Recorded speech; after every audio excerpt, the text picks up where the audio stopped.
Good evening and welcome back to the Rory Talks Football channel, your daily Arsenal news updates, debates and my opinions. If you're new to the channel, please do subscribe, smash a like on the video. It's Thursday, it's basically the weekend.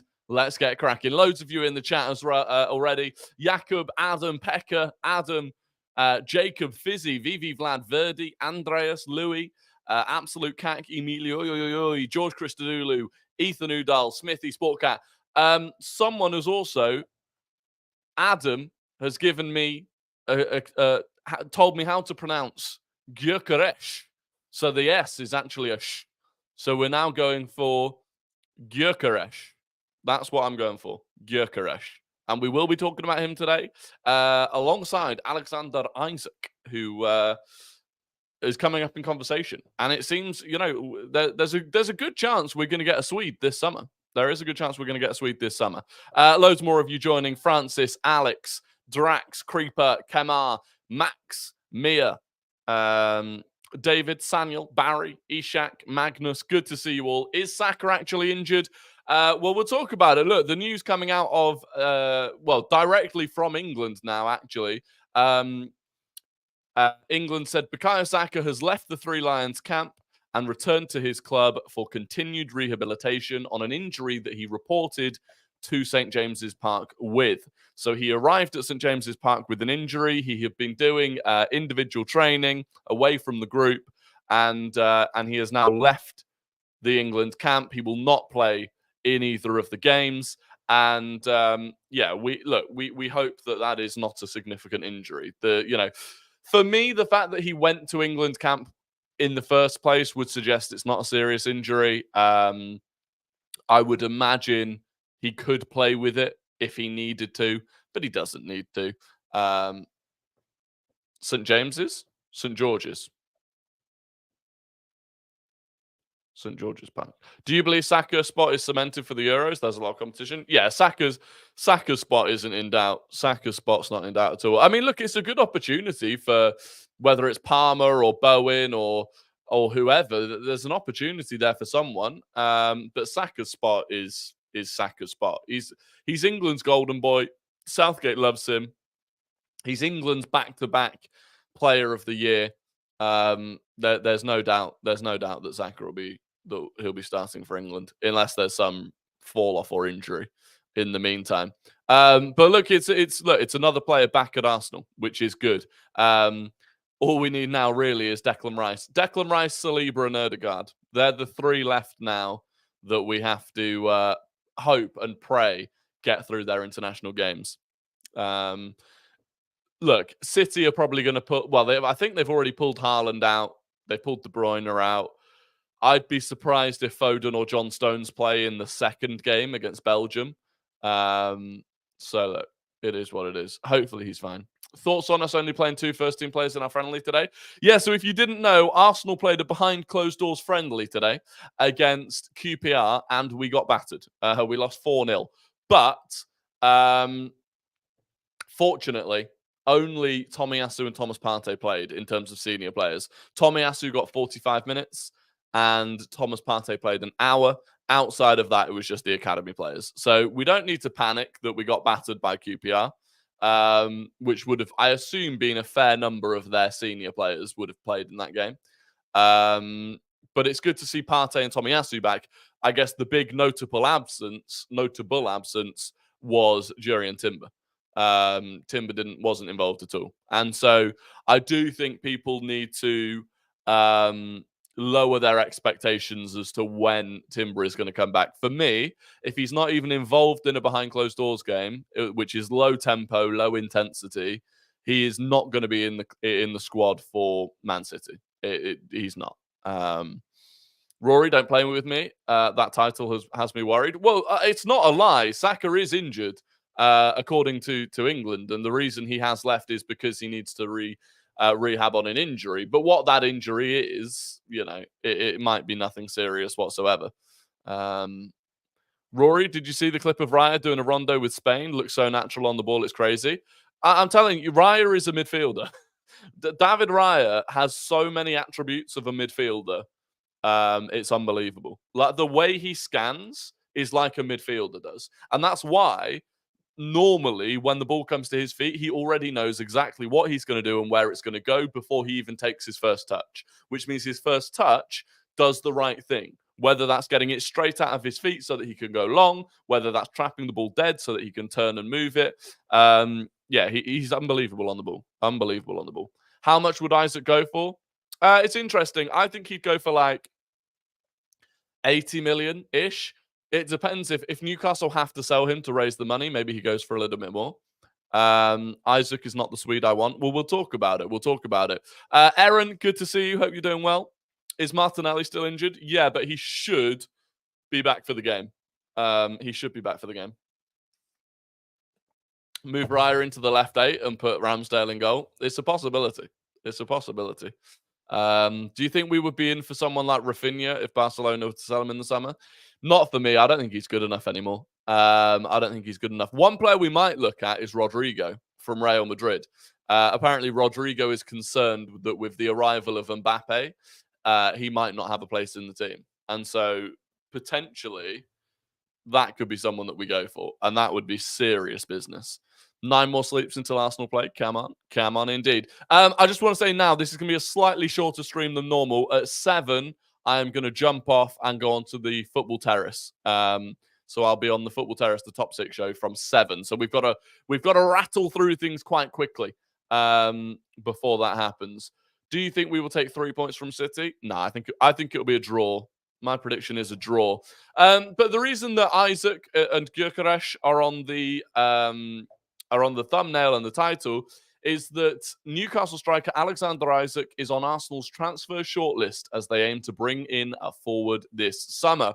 Now, the source for this isn't a brilliant one, truthfully, but, you know, most proper sources aren't giving out this sort of information at the moment, so we're living off scraps a little bit.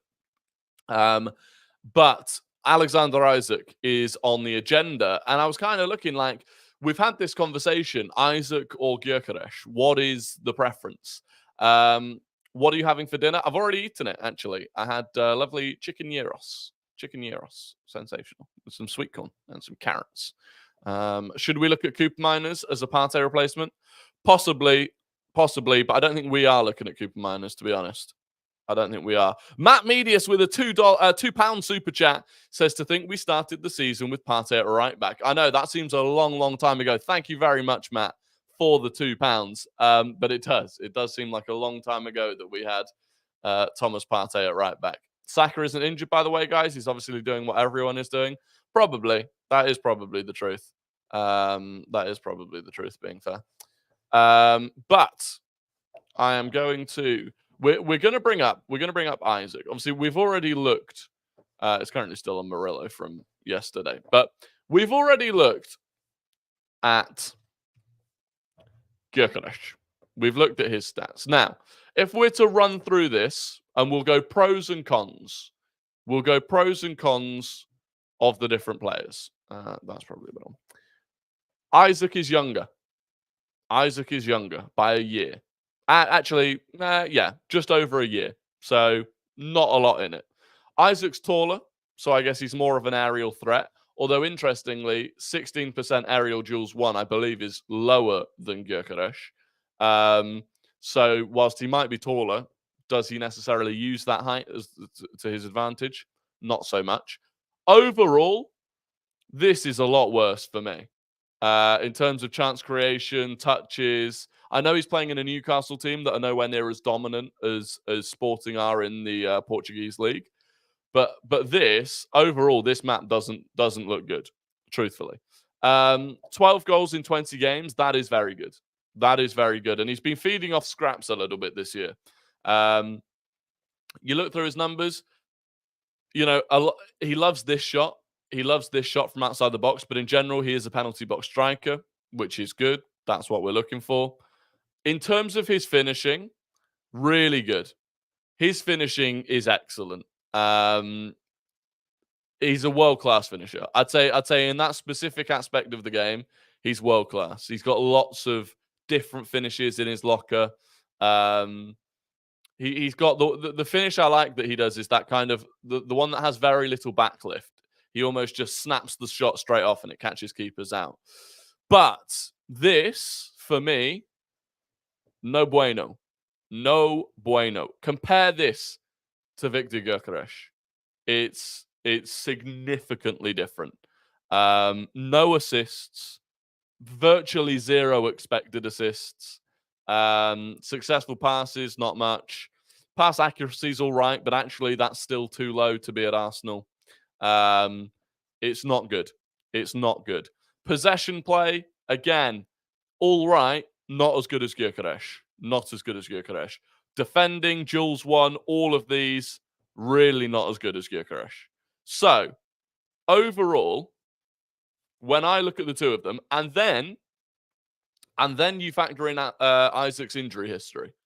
Factor in Isak's injury history, which is significant. I'm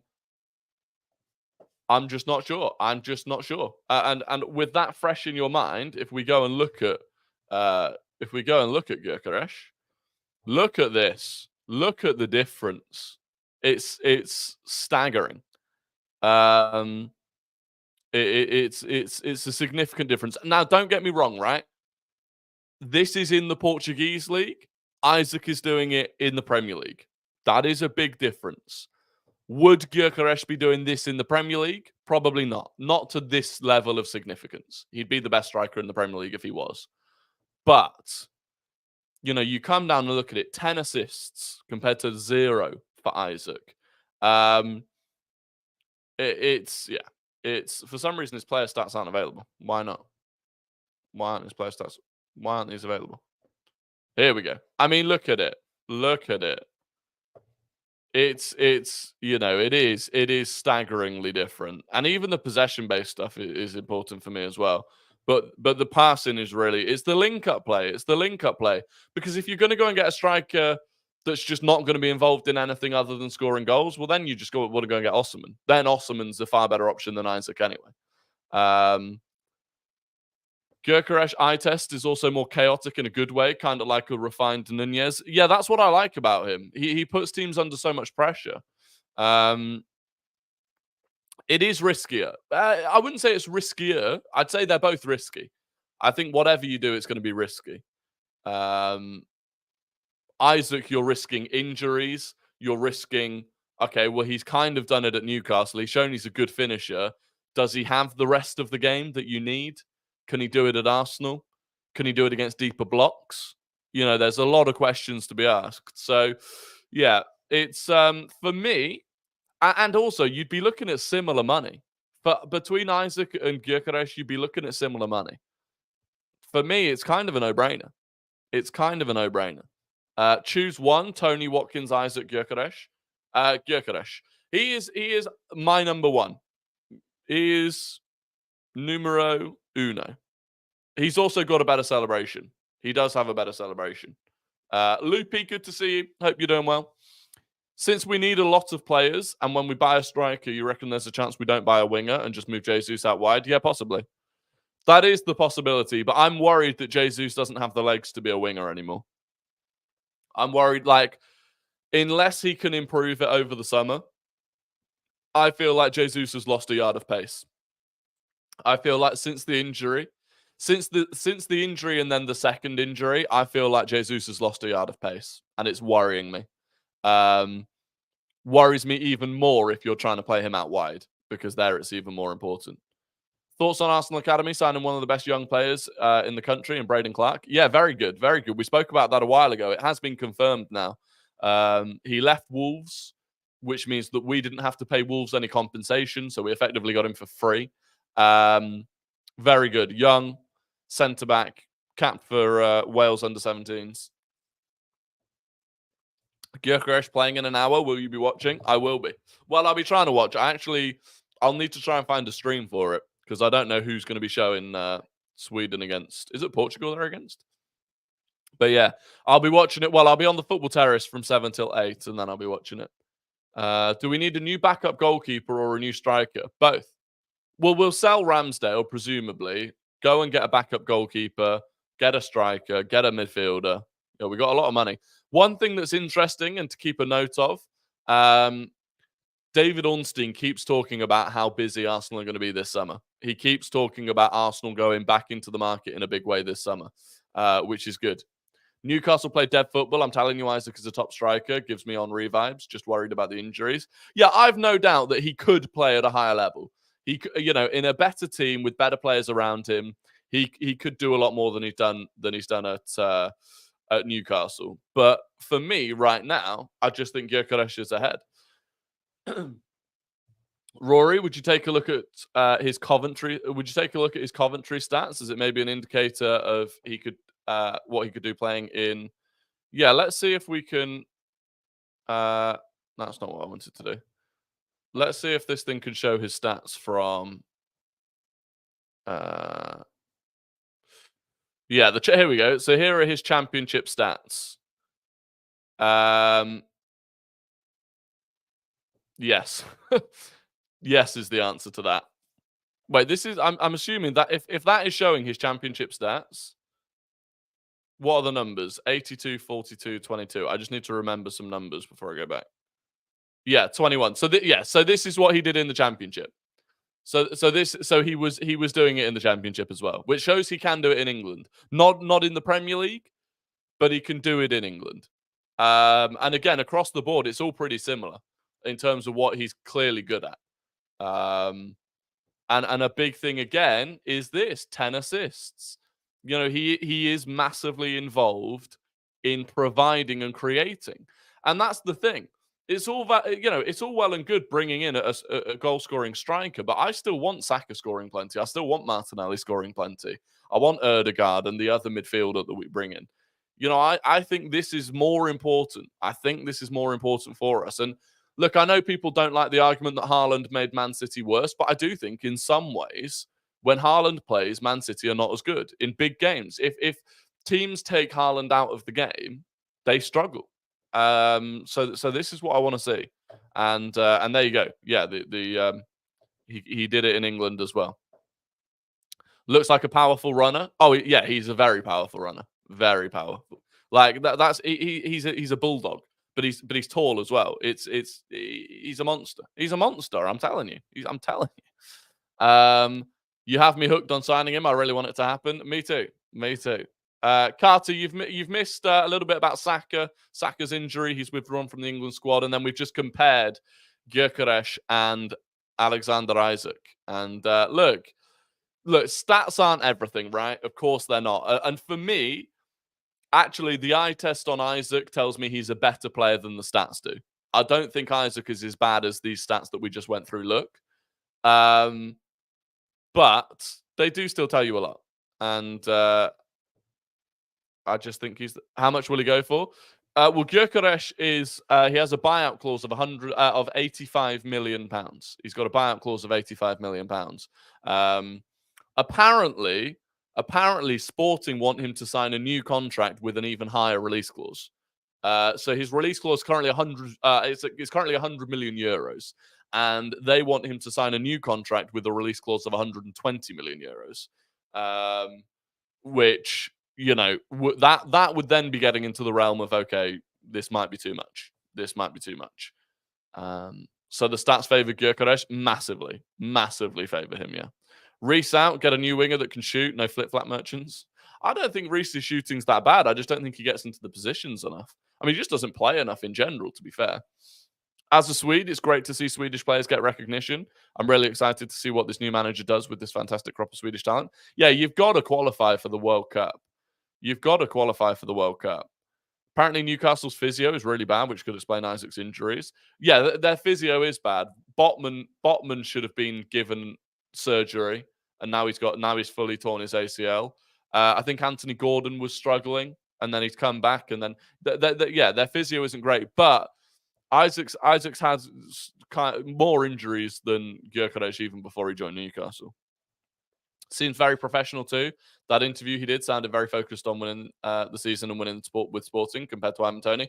Yeah, I retweeted that yesterday, right? So Ivan Toney, every time he's asked about the summer, just starts piping up about wanting to move.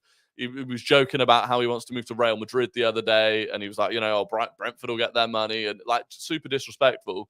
Gyökeres was asked a similar question, and he did. He answered it very professionally. He said, I'm fully focused on sporting. I'm fully focused on winning the title.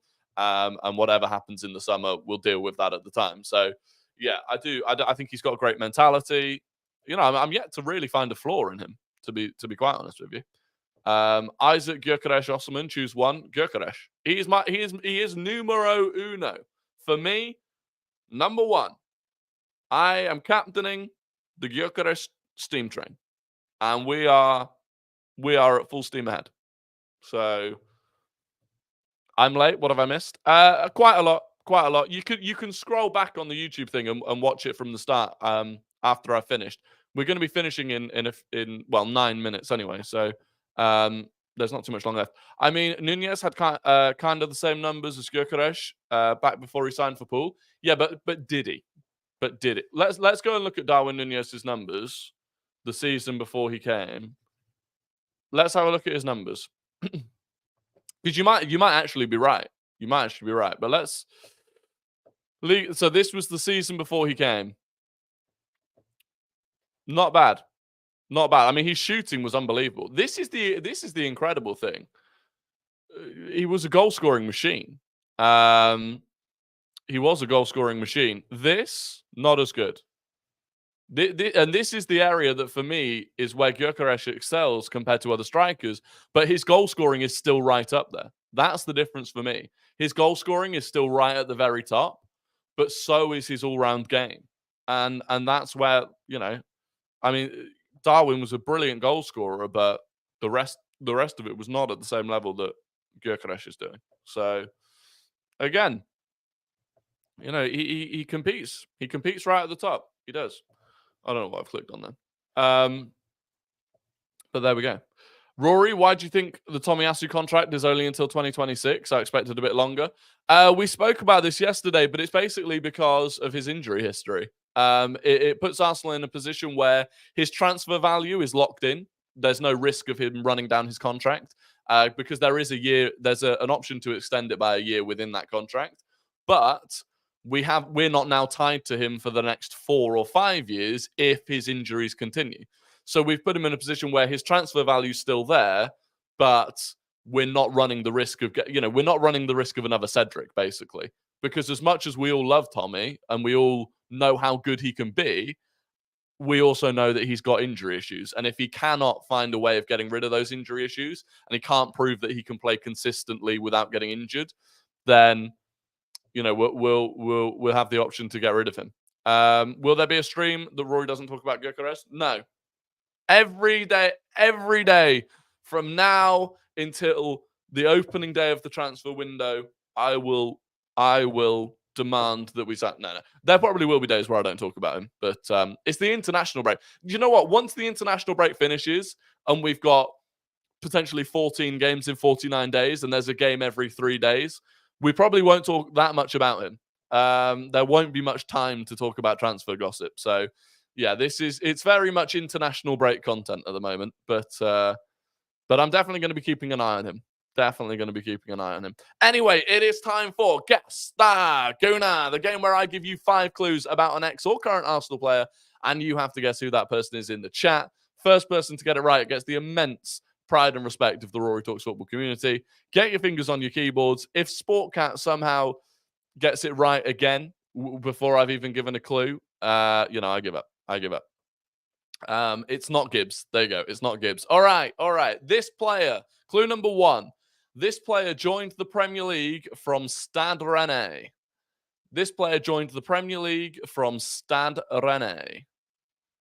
Clue number 2, they won 1 Champions League and 4 Premier League titles.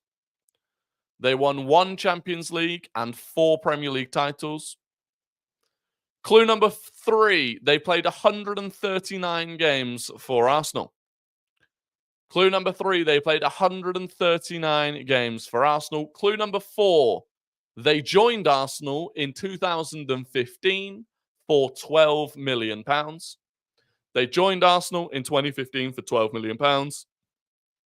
And clue number 5, they hold the record for the most clean sheets in Premier League history.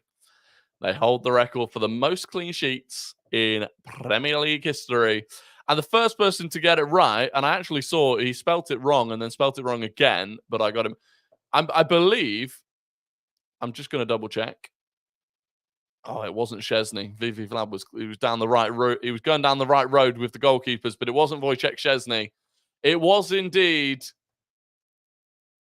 Petr Cech. Now, Ethan Udall originally put Cech out, and I was like, is he trying to put Cech there? And he followed it up with Cech. So I'm going to give it to him. It was indeed Petr Cech. Ethan Udall wins it, so congratulations, Ethan. In second was George Christodoulou in second.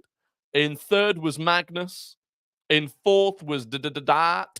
And in fifth was VV Vlad. So there you go. Congratulations to Ethan. It was Petr Cech. Bravo. Bravo. Lesson learned, don't type wearing marigolds. Yeah, I mean, yeah, probably not. Spell check nearly did me. I'm waiting for a VAR check like the other day. No, you were definitely first. You were definitely first.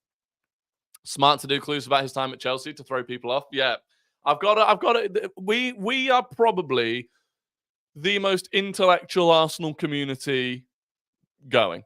This is probably the most intellectual Arsenal community there is. And so for that reason, I've got to go tricky with the clues. You know, if it's too easy, you'll just get it. You'll just get it.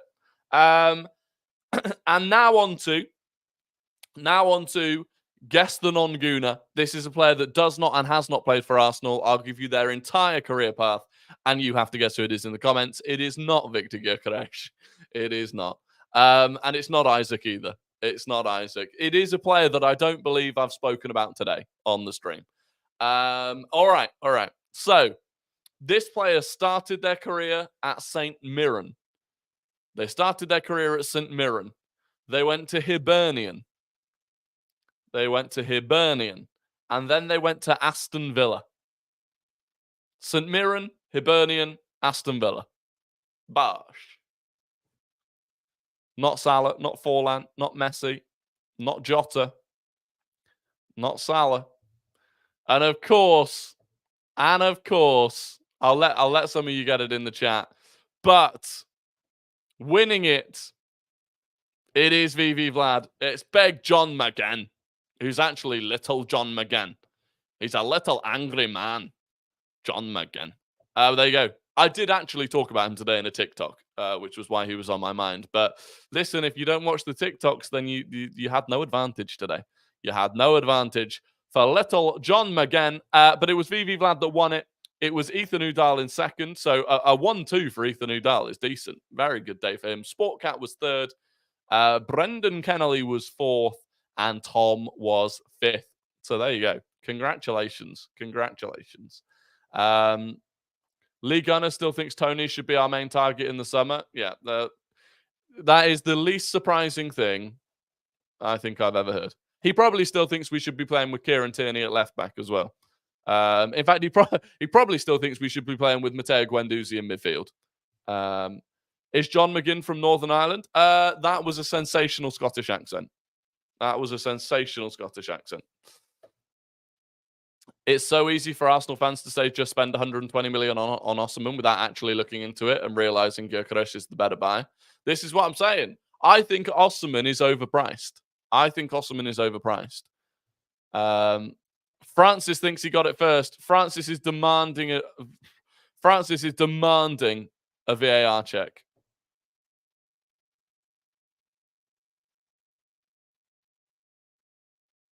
Francis, you finished about...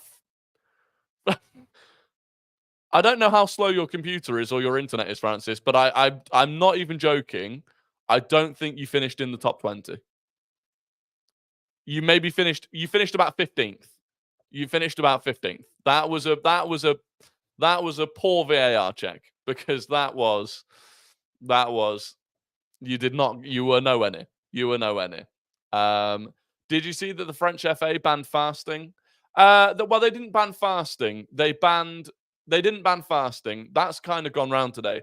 What they've done is they've said you're not allowed, if I'm not mistaken at least, they've said they're not going to allow players to break their fast during a game. So the evening games, where the point in time where the players will be able to break their fast, they want to have a pause in place so that they can break it, and the French FA has said no. I think that's my understanding of it, which is still seemingly unnecessary. But I'm not going to massively get into that.